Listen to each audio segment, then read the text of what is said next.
بسم اللہ الرحمن الرحیم۔ معزز آڈینس، آج ہم دولت تعالیٰ کے اس مرکز سے آپ کے ساتھ موجود ہیں اور رمضان المبارک کی بابرکت ساعتوں کے اندر ہم انشاءاللہ آج رمضان کے فضائل اور مسائل کے بارے میں گفتگو کریں گے۔ آج میرے ساتھ مہمان موجود ہیں، نوجوان مبلغ دین محترم جناب مفتی سلیم ربانی صاحب۔ مفتی صاحب السلام علیکم۔ مفتی صاحب، تمہید کے بنا ہی، کیونکہ آپ کی موجودگی میں جو ہے وہ میرا بات کرنا اس طرح سے بنتا نہیں ہے، تو رمضان کا مہینہ مبارک مہینہ جو ہے وہ شروع ہوا، اور کل بھی میں نے ایک جگہ بات کی کہ جیسے چاند کے بارے میں بہت سے لوگوں کے جو ہے نا وہ خیالات تھے کہ بہت اچانک ہو گیا جی، بہت لیٹ ہو گیا جی، تو ویسے بھی ہم جو ہے وہ طبعاً ایسے ہو گئے ہیں کہ تشویش جو ہے وہ ہر کام میں ہماری ہوتی ہے، تو اس پہ ذرا روشنی ڈالیں کہ یہ چاند اگر لیٹ اس کی وہ میٹنگ وغیرہ ہوتی ہے یا شہادتیں ملتی ہیں تو وہ تھوڑا اس میں کوئی بات تو نہیں ہے کہ مطلب وہ ہمیں 10:30 بجے پتہ چلا کہ رمضان کا رکھنا ہے، ہم نے روزہ رکھنا ہے، تو تاریخ میں ایسے پہلے بھی ہوتا رہتا ہے یا کیا یہ معاملات ہوتے بسم اللہ الرحمن الرحیم۔ سب سے پہلے تو میں پریس کلب دولت تعالیٰ آپ کی ٹیم کا شکر گزار ہوں۔ آپ نے اپنے دفتر میں بلا کے کچھ دینی باتیں کرنے کا موقع عنایت فرمایا ہے۔ اللہ تعالیٰ آپ کے اس کام میں ترقیاں عطا فرمائیں۔ بڑی خوشی ہوئی، علاقائی طور سے اچھا ہے، آج کل میڈیا کا دور ہے، علاقے کی باتیں پوری دنیا دیکھے اور مسائل کے حل کی طرف متوجہ ہوں۔ تو سر، پہلی بات تو یہ ہے کہ قیامت کی نشانیوں میں سے ایک نشانی ہے کہ قیامت سے پہلے چاند کے بارے میں پریشانی ہوگی، چاند کے بارے میں تشویش ہوگی، لوگ چاند کے بارے میں ایک دوسرے کے اوپر جو ہے وہ ابہام پیش کریں گے۔ ہیں؟ اور جس دن یہ ہوا ہے، جس دن رمضان کا چاند نظر آیا ہے، اس دن اصل میں ایک تو موسم ابر آلود تھا۔ جی جدید جتنا بھی ٹیکنالوجی کا دور ہے، لیکن اللہ کے نظام کے سامنے ہم سارے ہیچ ہیں، کچھ بھی نہیں۔ تو پھر سارے پاکستان سے الحمدللہ ہماری جو مرکزی رویت ہلال کمیٹی ہے، اس کے نمائندے پورے ملک میں بیٹھے ہوئے تھے، اور موسم کے ابرآلود ہونے کی وجہ سے کافی دیر تک یہ معاملہ چلتا رہا۔ پھر شہادت موصول ہوئی، اور تاخیر سے اعلان ہونے میں میرے نزدیک کوئی حرج نہیں تھا۔ اچھا ایسا ہو سکتا ہے، یہ تو ایک انتظامی چیز ہے، کہیں سے ایسا تو نہیں کہ ایک جگہ سے کسی نے شہادت دے دی۔ جب کوئی شہادت دیتا ہے نا تو اسلامی نقطہ نظر سے اس شہادت کے بارے میں جانچ پڑتال بھی ہوتی ہے، ایسا ہی اور اس میں لامحالہ پھر جانچ پڑتال میں وقت بھی لگ سکتا ہے۔ تو اس لیے ہر آدمی کی شہادت بھی قبول نہیں ہے، ہر عادل آدمی کی گواہی قبول ہوتی ہے۔ ایک راہ چلنے والا آدمی جس کے اوپر کوئی حد لگی ہو یا وہ عادل نہ ہو، وہ گواہی دے دے کہ میں نے چاند کو دیکھا ہے، تو اس کی گواہی بھی قبول نہیں ہوتی۔ تو جب پورے ملک سے الحمدللہ گواہیاں پیش ہوئی ہیں، پھر اس کے اوپر جانچ پڑتال ہوئی ہے، اور پھر اس کے اوپر ہماری رویت ہلال کمیٹی نے جو ہے فیصلہ دیا ہے رمضان کے روزے کا، یہ بالکل درست تھا۔ اور دوسرے دن ہر آدمی نے اپنی آنکھوں سے اس کا مشاہدہ بھی کیا ہے کہ ایسا بالکل ان کا فیصلہ درست تھا۔ اگر وہ یہ فیصلہ نہ کرتے تو دوسرے دن لامحالہ ساری کی ساری لوگ جو ہے پھر کمیٹی کے پیچھے پڑ جاتے ہیں کہ آپ کی وجہ سے روزہ کھا گئے ہیں۔ ایسا ہی باقی یہ تاخیر ابرآلود یہ ہونے کی وجہ سے۔ ٹیکنیکلی اگر آپ دیکھیں مفتی صاحب تو جیسے ہمارا کراچی کے اندر اور کوئٹہ میں جو سورج غروب ہونے کی ٹائمنگ ہے وہ بھی تقریباً 25 سے 30-35 منٹ جو ہے وہ زیادہ ہے، اور اس کے بعد پھر 45 منٹ تک چاند نظر آنے کا وہ وقت بھی ہوتا ہے، تو اس میں بھی پھر وہ ٹائم بڑھ جاتا ہے۔ تو چلیں بات چیت کو آگے بڑھاتے ہوئے تھوڑا رمضان کے جو فضائل ہیں، جو حقیقت تو ایکچولی یہ ہے کہ ہم لوگ رمضان کو ابھی جو ہے وہ ایک سیلیبریشن کے طور پہ بھی لیتے ہیں، افطار پارٹیاں بھی ہوتی ہیں، اور پھر جو ہے وہ کچھ لوگوں کا جو ہے وہ سیزن بھی ہوتا ہے کاروباری حوالے سے۔ تو میں سمجھتا ہوں کہ ان چیزوں سے ہٹ کے جو فطری طور پہ نبی کریم صلی اللہ علیہ وسلم نے، اللہ تعالیٰ نے جو ہمارے اوپر یہ احکامات، اور سابقہ قوموں پہ بھی یہ روزے فرض ہے، تو اس کا جو بیسک فلسفہ ہے وہ جسم کی زکوٰۃ کے حوالے سے بھی ہے۔ اور آپ کیا سمجھتے ہیں کہ اس میں معاشرتی اعتبار سے کفایت شعری کا بھی کوئی سبق ہمیں حاصل ہوتا ہے، یا اس میں مزید کیا جو ہمیں معاشی اعتبار سے کیا اس کے فضائل ہیں؟ سب سے پہلا تو سر سوال آپ کا یہ ہے کہ رمضان کی فرضیت کے جو فضائل اللہ نے یا ہمارے پاک نبی صلی اللہ علیہ وسلم نے احادیث میں بیان کیے ہیں، ان کا بیان آئے۔ تو قرآن پاک میں اللہ تعالیٰ کا فرمان ہے، یا ایھا الذین آمنوا کتب علیکم الصیام، اے ایمان والو تم پر روزوں کو فرض کر دیا گیا ہے، کما کتب علی الذین من قبلکم، یہ روزوں کی فرضیت خالی تمہارے اوپر نہیں ہے۔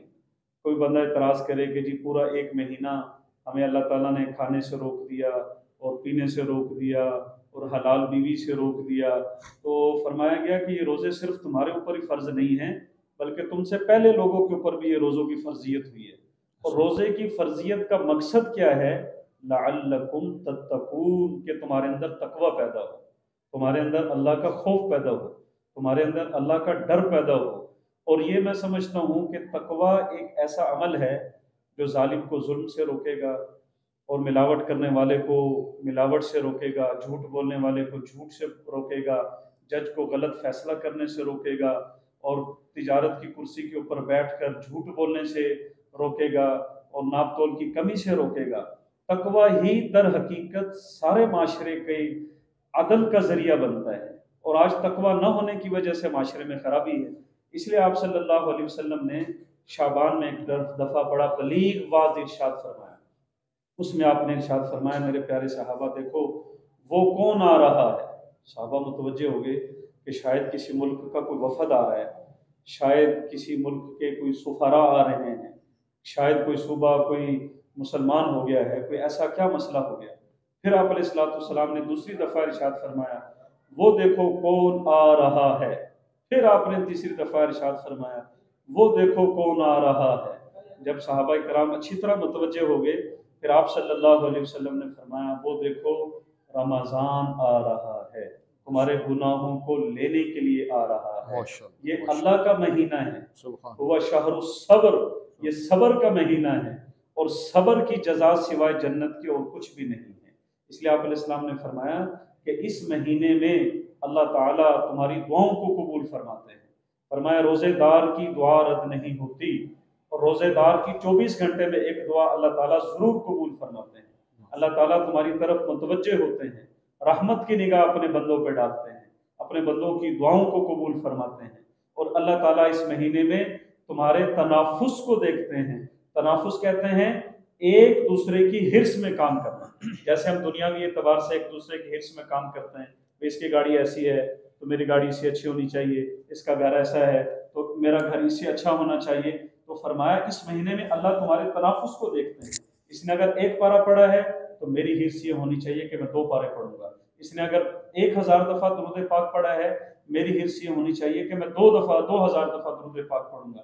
اس نے اگر آج 10 نفل پڑھے ہیں، میں 20 نفل جو ہے وہ پڑھوں گا۔ تو اللہ تعالیٰ اس مہینے میں تنافس کو دیکھتے ہیں، وَفِي ذَلِكَ فَلْيَتَنَافَسِ الْمُتَنَافِسُونَ، اور انہی چیزوں میں حرص کرنے والوں کو چاہیے کہ وہ حرص کریں۔ یہ بڑی رحمتوں کا مہینہ ہے، اللہ ہمیں اس کی قدردانی کی توفیق مرحمت فرمائے۔ ماشاءاللہ ماشاءاللہ قاری صاحب، جیسے کہ آپ نے فضائل کی بات کی، جیسے کہ آپ نے اعمال میں بڑھ جانے کی بات کی، تو یہ تو بلا شبہ طور پہ اچھی چیز ہے۔ ظاہر ہے اللہ کی ذات کا معاملہ ہے، اللہ کی ذات اس پہ عنایت کرتی ہے، رمضان میں زیادہ عنایت کرتی ہے، لیکن میں سمجھتا ہوں کہ جو ہمارا معاشرتی طور پہ جو اثرات ہوتے ہیں، ظاہر ہے عبادات کے بھی تو معاشرے کے اوپر اثرات ہوتے ہیں، تو ہمارے مساجد میں بھی تراویح بھی ہوتی ہیں، واعظ بھی ہوتے ہیں، آپ دیکھیں محرم کے اندر بھی پروگرام ہوتے ہیں، اسکولوں میں بھی پروگرام ہوتے ہیں، ربیع الاول میں بھی پروگرام ہوتے ہیں، لیکن معاشرے کے اندر اصلاح کا پہلو جو ہے وہ اس طرح سے نہیں پنپ رہا جیسا کہ عملی طور پہ جو ہے وہ، اگر معاشرے میں آپ دیکھیں تو بازاروں میں آپ کو جھوٹ بھی نظر آتا ہے، بازاروں میں آپ کو منافع خوری بھی نظر آتی ہے، دفاتر میں آپ جاتے ہیں وہاں پہ رشوت نظر آتی ہے،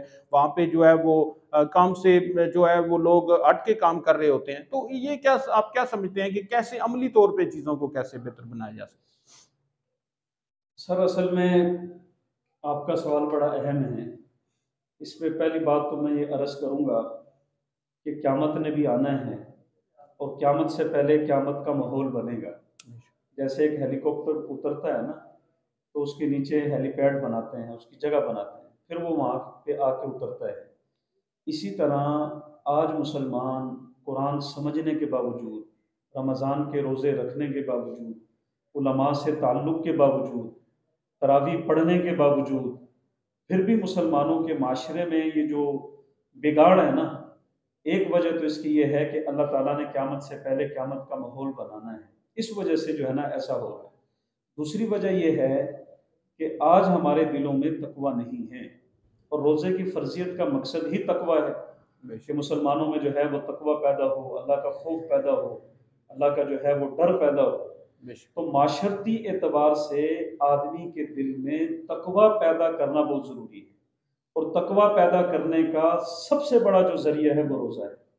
وَمَن يَتَّقِ اللَّهَ يَجْعَل لَّهُ مَخْرَجًا، جو بھی جس زمانے میں اللہ سے ڈرے گا، اللہ اس کے لیے ہر ضیق، ہر تنگی، ہر دکھ، ہر پریشانی سے نکلنے کا راستہ اللہ تعالیٰ پیدا فرما دے گا۔ تو تقوی پیدا کرنے کا ذریعہ جو ہے وہ روزہ ہے۔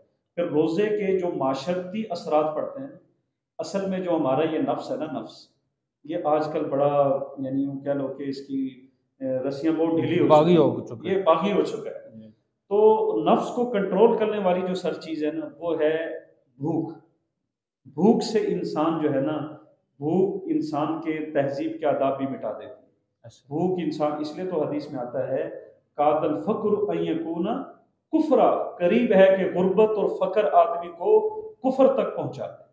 جب آدمی کے پیٹ میں بھوک ہوتی ہے نا تو آدمی کفر تک بھی پہنچنے کے قریب ہو جاتا ہے۔ تو اللہ تعالیٰ نے رمضان میں انسانوں کو بھوک دی ہے، وہ بھی صرف ایک ٹائمنگ مقرر کی ہے۔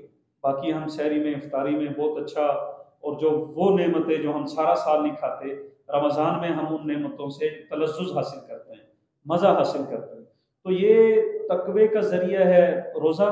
روزے میں درمیان میں انسان کو دن میں 12، 1، 2، 1:30، 3 بجے تک بھوک پیدا ہوتی ہے۔ تو اس کے لیے میں یہ سمجھوں گا کہ ہم سحری اور افطاری کے اندر بے اعتدالی نہ کریں، سحری بھی مناسب سی کھائیں، افطاری بھی مناسب سی کریں، تاکہ ہمیں زیادہ وقت تھوڑا سا ہمارا بھوک میں گزرے، اور اس بھوک کی وجہ سے ہمارا نفس کنٹرول ہوگا۔ جب نفس کنٹرول ہوگا نا، پھر تاجر جھوٹ بولنے سے بھی بچے گا، اور دودھ والا پانی میں ملاوٹ کرنے سے بھی بچے گا، سود والا سود سے بھی بچے گا، رشوت والا رشوت سے بھی بچے گا، بچے جو ہے بے حیائی سے بچیں گے، بچیاں جو ہیں وہ بے پردگی سے بچیں گی۔ تو میں یہ سمجھتا ہوں کہ روزے کو اگر ہم روزے کے آداب کے ساتھ رکھ لینا تو یہ مہینہ ہماری بقیہ 11 مہینے کی زندگی کو بالکل صحیح تقوی پہ لانے کا جو ہے وہ ذریعہ بنے گا۔ ماشاءاللہ، مطلب یہ ہے کہ یہ ایک ٹریننگ کا، ایک تربیت کا مہینہ ہے کہ معاشرتی اعتبار سے، تقویٰ کے اعتبار سے اگر یہ پریکٹس جو اللہ تعالیٰ نے ہمیں تھوڑا، جیسے بوٹ کیمپ ٹریننگ ہوتی ہے تو اس میں ذرا سختی ہوتی ہے، تو رمضان میں تو کئی سے بات چیت بڑھاتے ہوئے ہمارے چھوٹے جو بچے ہوتے ہیں ظاہر ترغیب جو ہے وہ بھی لیتے ہیں، اور وہ بھی رمضان کے روزے میں بڑے ایکسائٹڈ ہوتے ہیں روزہ رکھنے میں۔ تو چھوٹے بچے کئی دفعہ چھوٹی عمر کے جو ہیں وہ بھی خواہش کا اظہار کرتے ہیں، تو اس میں شرعی اعتبار سے کیا اس کی پوزیشن ہے کہ مطلب کتنی عمر کے بچے پہ روزہ فرض ہے، اور اگر چھوٹا بچہ روزہ رکھ لیتا ہے تو اس میں کوئی اس کی ممانعت تو نہیں ہے، یا کیا اس کے بارے میں کیا احکامات کیا ہیں؟ ماشاءاللہ، یہ آپ کا بڑا اہم سوال ہے، اللہ تعالیٰ جزائے خیر عطا فرمائے۔ پہلی بات تو یہ ہے کہ اسلامی جتنے بھی احکامات ہیں، چاہے وہ نماز ہے، چاہے وہ روزہ ہے، وہ تبلیغ ہے، وہ زکوٰۃ ہے، وہ حج ہے، وہ تلاوت ہے، اسلامی جتنے بھی احکامات ہیں یہ سارے کے سارے بچے پر واجب ہوتے ہیں بلوغت کے بعد۔ بلوغت اس کی عمر ہے۔ پچھلے زمانے میں بچے کی بلوغت کی جو عمر ہوتی تھی وہ 18 سال ہوتی تھی۔ پھر آج کل جو ہمارا ماحول معاشرہ ہے، خوراکیں ایسی ہیں، ماحول ایسا ہے، یعنی وہ چیزیں جو پہلے کسی دور میں بہت محنت اور تک و دو سے بندہ وہاں پہنچتا تھا فحاشی اور یعنی کی طرف، آج وہ موبائل کے ذریعے سے اور انٹرنیٹ کے ذریعے سے ہمارے چھوٹے بچوں کے بھی بالکل قریب ہے۔ تو کچھ خوراکیں ایسی ہیں، کچھ ماحول ایسا ہے، تو آج کے زمانے میں تقریباً 11-12 سال کی عمر میں بچہ بالغ ہو جاتا ہے، بلکہ بعض بچے تو 9 سال کی عمر میں، ہمارے سامنے ایسے واقعات آئے ہیں، 9 سال کی عمر میں بچے کی بلوغت ہو جاتی ہے۔ تو بہرحال عمر کوئی بھی ہو، بچے کی بلوغت جو ہے وہ اسلامی احکامات کے وجوب کا ذریعہ بنتی ہے۔ تو جو ہی بچہ بالغ ہو گیا تو بلوغت کے ساتھ ہی بچے پہ روزہ بھی فرض ہو جاتا ہے، اور فرضیت کے بعد تو پھر کسی طرح کی کوئی گنجائش ہے ہی نہیں، اس نے روزہ رکھنا ہی رکھنا ہے، چاہے گرمی ہے یا سردی ہے۔ ہاں، بلوغت کی عمر سے پہلے کا جو زمانہ ہے اس کے اندر ہمیں ترغیباً، جیسے آج کل موسم ٹھنڈا چل رہا ہے، بارش چل رہی ہے، تو بچوں کو روزہ رکھوانے کی ترغیباً جو ہے ہمیں مشق کروانی چاہیے، تاکہ بلوغت کی عمر کے بعد ماشاءاللہ بچے ہمارے وہ روزہ رکھنے کے پابند ہوں۔ میں نے یہ دیکھا ہے ماشاءاللہ ہمارے معاشرے میں نماز کی کمی ہوگی، زکوٰۃ کی کمی ہوگی، دیگر چیزوں کی کمی ہوگی، لیکن ماشاءاللہ ہر آدمی روزہ بڑے اہتمام سے رکھتا ہے۔ ہماری عورتیں، ہمارے بچے، ہمارے بوڑھے، ہمارے دیہاتی لوگ روزہ رکھ کے جو ہے وہ گندم کاٹ رہے ہوتے ہیں، روزے کا بڑا اہتمام ہوتا ہے۔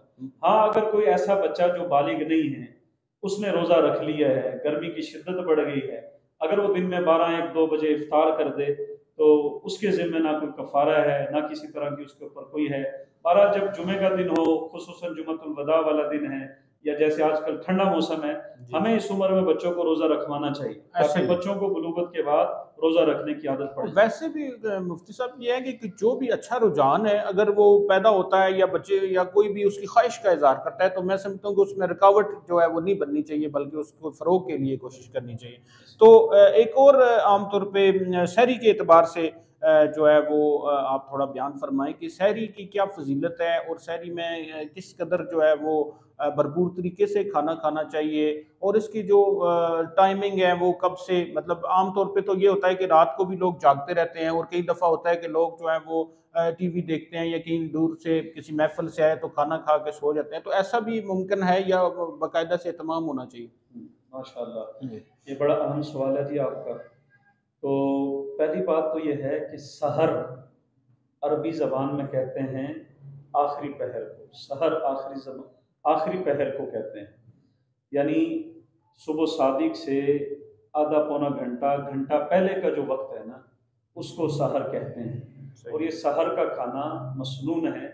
حدیث شریف میں آتا ہے کہ خود اللہ تعالی سحری کھانے والوں پر، اللہ بھی اور اللہ کے فرشتے بھی سحری کھانے والوں پر رحمت نازل فرماتے ہیں۔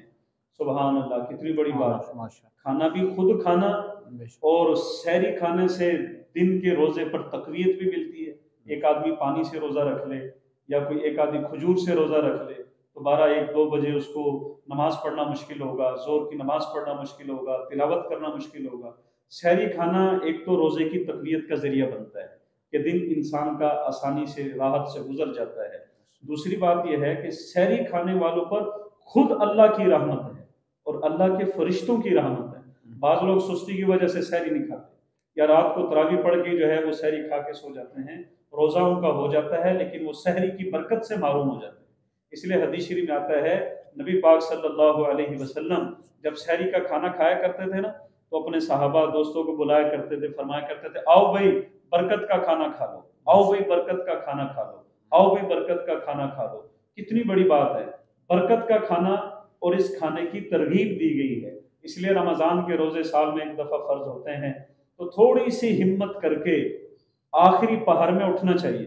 اگر ہر بندہ عشاء کی تراویح کے بعد کھانا کھا کے سو جائے گا پھر صبح سحری کا اٹھنا اس سے چلا جائے گا۔ سحری میں جب وہ اٹھے گا اللہ مالا وضو کرے گا، مسواک کرے گا، 2-4 رکعت نفل پڑھ لے گا، کچھ اللہ پاک کا ذکر کر لے گا، کوئی درود پاک پڑھ لے گا، کوئی تلاوت کر لے گا، یعنی سحری میں اٹھنا برکتوں سے خالی نہیں ہے۔ اس لیے سحری کا اٹھنا لازم کرنا چاہیے، اور اللہ توفیق دے روزانہ 8 رکعت تہجد کی نماز اور بھرپور جو ہے وہ سحری کا اہتمام کرنا چاہیے، اس کا حکم ہے۔ ہاں بفرض محال ایک آدمی سفر میں تھا، رات وہ تراویح کے بعد کھانا کھا کے سو گیا، وہ سحری میں نہیں اٹھ سکا، روزہ اس کا ہو جاتا ہے۔ ایک آدمی 12 بجے کھانا کھا کے سو جاتا ہے، روزہ اس کا ہو جاتا ہے، لیکن سحری کی جو برکت ہے نا وہ اس کو حاصل نہیں ہوگی۔ مطلب مکمل آداب جو ہیں رمضان کے یا جی روزے کے وہ جو ہے وہ پورے نہیں ہوتے۔ ابھی چونکہ ہمارا وقت قاری صاحب تھوڑا مختصر ہوتا ہے، ہمیں ایسی ہی 20 یا 25 منٹ کا کرتے ہیں تاکہ لوگ اس کو آسانی سے دیکھ سکیں، تو میں تمام سوالات جو رہتے ہیں ان کو یکجا ہی کروں گا کہ ایک تو آپ نے جو ہے وہ تراویح، نماز تراویح کی افادیت اور اس کی جو مقدار ہے اس کے بارے میں بات کر دیجیے گا اختصار کے ساتھ، اور دوسرا یہ ہے کہ روزہ ہمیں کو کفایت شاری کا بھی درس دیتا ہے، جیسا کہ آج کل معاشی حالات جو ہیں معاشرے میں ہمارے بڑے مشکل ہیں، لیکن اس کے باوجود ہم جو ہے وہ روزے کو تھوڑا سا مزید جو ہے وہ اخراجات کی طرف لے جاتے ہیں، تصرف کی طرف لے جاتے ہیں، تو اس کے بارے میں تھوڑا رہنمائی کر دیں کہ یہ سادگی والا روزہ جو ہے وہ اس کی زیادہ فضیلت ہے یا زیادہ جو بناوٹ والا یا زیادہ اس میں ہم جو ہے وہ چیزوں کو ایڈ کر دیں تو وہ زیادہ فضیلت والا؟ ماشاء اللہ، دیکھیں جی تو حدیث شریف میں صاف صاف آتا ہے ان البداءۃ من الایمان، سادگی جو ہے وہ ایمان میں سے ہے۔ آج کل کے جو ملک کے معاشی حالات چل رہے ہیں، 400 روپے کا کلو سیب بک رہا ہے، 400 روپے کا درجن جو ہے وہ کیلا بک رہا ہے، اور آٹا کتنا مہنگا ہے، پھل کتنے مہنگے ہیں۔ تو یہ مہنگائی نہ بھی ہو نا تب بھی ہمیں رمضان ہو یا غیر رمضان ہو، اسلام نے ہمیں کفایت شعری کا درس دیا ہے، اور ہمیں کفایت شعری کے ساتھ ہی اپنا رمضان گزارنا چاہیے۔ بے جا تکلف کرنا اور بے جا سحری افطاری کے اندر جو ہے وہ قرضے لے کے پھل خریدنا، میں سمجھتا ہوں کہ یہ مناسب نہیں ہوگا، بلکہ رمضان ہو یا غیر رمضان ہو اپنی چادر دیکھ کے جو ہے وہ پاؤں پھیلانے چاہیے. جتنے اللہ تعالیٰ نے اسباب دیے ہیں اپنے ان اسباب کے اندر ہی آدمی کو اپنا سارا کچھ جو ہے وہ کرنا چاہیے. اگر سارے مسلمان اسی طرح کرنا شروع کر دیں گے تو پھر جو بیچارہ روزانہ 700 یا 800 روپے کی دیہڑی لگاتا ہے وہ 400 روپے کا کلو سیب کیسے خریدے گا؟ پھر اس کے جو معصوم بچے محلے کے ہوں گے وہ اچھے اچھے کھانے کھا رہے ہوں گے، ان کے بچے جب تراویح پڑھنے مسجد میں جائیں گے وہ کہیں گے آج ہم نے یہ کھایا، آج ہم نے یہ کھایا ہے. اس طرح جو ہے نا وہ غریب کی دل شکنی ہوگی. بلکہ قاری صاحب آپ کی قطع کلامی ہو رہی ہے کہ اللہ تعالیٰ نے یہ جو فلسفہ رمضان کا دیا ہے اس میں سمجھتا ہوں کہ ایک ٹائم کا کھانا جو ہے وہ ہمارا روک دیا گیا تو کفایت شاری کے سینس میں، یہ جیسے ہم معاشرتی طور پہ یا آج کل معاشی حوالے سے کر رہے ہیں کہ جی وہ کفایت شاری کے پلان بن رہے ہیں، تو اللہ نے ایک خود پلان جو ہے وہ آٹومیٹکلی جی شرعی طور ماشاء پہ اللہ ہمیں دیا ہوا ہے، دیا تو ہوا ہم اس پہ عمل کر کے بہت سی جو ہے وہ معاشی بچت بھی کر سکتے ہیں کر اگر اس کے سکتے ہیں. حقیقی معنوں میں روزہ رکھا جائے. جی تو جی بہت شکریہ قاری صاحب، آئندہ بھی ہم انشاءاللہ اپنے اس اسٹوڈیو سے، اپنے اس چینل سے اور اپنے اس پلیٹ فارم سے آپ کو مدعو کرتے رہیں گے اور مختلف موضوعات کے بارے میں آپ سے بات ہوگی. انشاءاللہ. بے حد شکریہ آپ کا، جزاک میں اللہ. آخر میں سید منور حسن نقوی اور ان کی سر وقار صاحب اور باقی دیگر جتنی بھی ٹیم ہے ان کا شکریہ ادا کرتا ہوں. آپ نے مجھے اپنے پروگرام میں مدعو کیا اور یہ ہماری چند باتیں جو رمضان کے حوالے سے ہوئی بہت سارے مسلمانوں تک پہنچیں گی. اللہ تعالیٰ آپ کی پریس کلب کو ترقیاں دے اور مزید بھی انشاءاللہ دینی حوالے سے ہم اکٹھے ہوتے رہیں گے. السلام علیکم ورحمۃ اللہ وبرکاتہ.